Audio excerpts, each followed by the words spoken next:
Oke, Assalamualaikum warahmatullahi wabarakatuh. Gimana nih kabar adek? Pada sehat semua kan di rumah? Nah, kali ini kakak mau jelasin apa itu atrofi otot.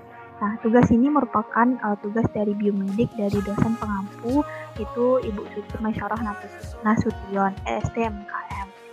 Nah, adapun tugas ini disusun oleh kakak sendiri, itu Kak Putri Madani, dan teman kakak itu Kak Caroline Anggi Sofia. Nah, adapun pokok pembahasan dari materi ini, yang pertama, pengertian dari atrofi otot, yang kedua, keadaan normal dan patologisnya, yang ketiga, manifestasi klinis, penyebab dan akibat, yang keempat, cara mengatasi, yang kelima, saran sebagai ahli puskesmas, dan yang keenam, tindak lanjut atau pengobatannya. Nah, adapun pengertian dari atrofi otot ini adalah salah satu bentuk adaptasi yang ditandai oleh berkurangnya ukuran sel jaringan atau organ di dalam tubuh.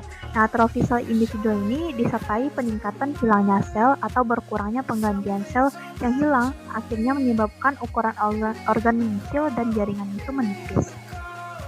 Nah, adapun kondisi normalnya, Adik bisa lihat di sini, ini adalah gambar kondisi normal pada atrofi otot. Adapun patologisnya, yang pertama itu ada kekurangan nutrisi yang sebagian besar nutrisi tersebut berasal dari protein saat proses sintesis protein pada ribosom. Nah, ini yang kedua autopagi. Autopagi ini adalah program bertahan hidup purba yang memungkinkan sel untuk secara harfiah mengkonsumsi diri mereka sendiri selama masa-masa kekurangan nutrisi yang ekstrim. Nah, adapun yang ketiga pada akhir tahap atrofi otot ini itu terjadinya penghancuran serabut otot dan digantikan oleh jaringan fibrosa dan lemak. Adapun manifestasi klinis atau yang pertama beban kerja berkurang, yang kedua kerusakan saraf atau kekurangan suplai darah, yang keempat kurang gizi atau nutrisi, yang kelima hilangnya stimulasi endokrin.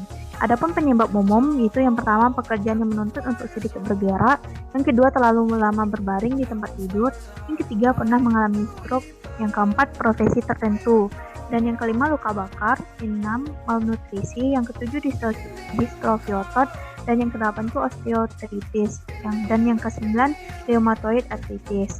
Nah, adapun akibat darinya itu yang pertama terbatasnya gerak, yang kedua otot tampak mengecil, yang ketiga otot yang ringan, yang keempat masalah pada leher, yang kelima lemas, yang keenam pusing, dan yang terakhir otot kaku.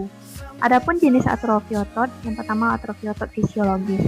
Atrofi otot jenis ini umumnya dialami oleh orang dengan tingkat aktivitas fisik yang rendah, misalnya terlalu lama duduk atau berbaring dan jarang olahraga. Karena kurangnya aktivitas fisik ini, otot tubuh semakin jarang digunakan. Nah, hal ini dapat membuat jaringan otot mengecil dan mengalami atrofi. Yang kedua, atrofi neurogenik.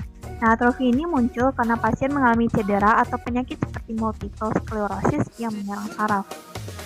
Nah, adapun kaitan atrofi dengan sistem reproduksi dan saraf. Yang pertama itu atrofi pada otak atau penderita Alzheimer.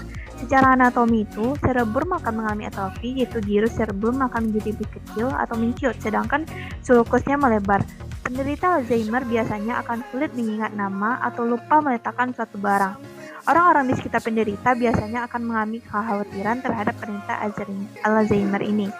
Yang kedua, atrofi pada testis. Kebanyakan atrofi testis diawali dengan orkitis, yaitu peradangan pada testis yang disebabkan oleh infeksi. Biasanya, infeksi tersebut ditandai dengan gejala pembengkakan testis. Pada orkitis, dapat terjadi kerusakan pembuluh darah pada korda spermatik, saluran yang berisi pembuluh darah, persarafan, kelenjar getah bening, dan saluran sperma.